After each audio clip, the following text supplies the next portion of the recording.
coisa está muito complicada. O que acontece com o Beto Rich aqui, o nosso playboyzinho do Paraná, acontece no Congresso Nacional.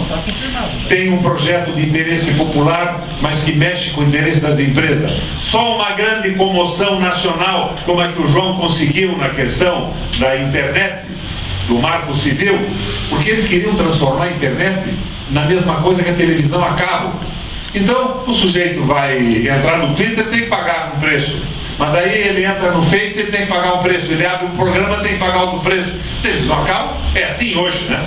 Se paga um dinheirão para colocar uma televisão a cabo em casa, de repente você vai entrar num filme e diz, não, você ainda não está inscrito nesse programa, você não é o nosso cliente, você tem que pagar outra vez. Queriam transformar a internet nisso.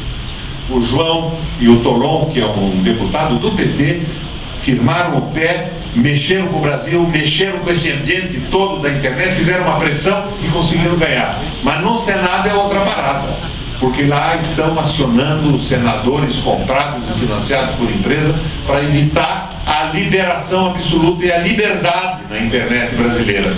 Então você vê que esse é um problema nacional.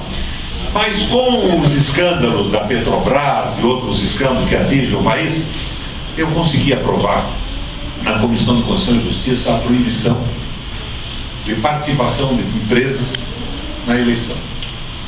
Só o PSDB, e o presidente do PSDB aqui, só o PSDB votou a favor. O PT votou, todos os outros partidos votaram conosco e nós derrubamos. Então precisa ter outra votação, depois vai para a Câmara Federal.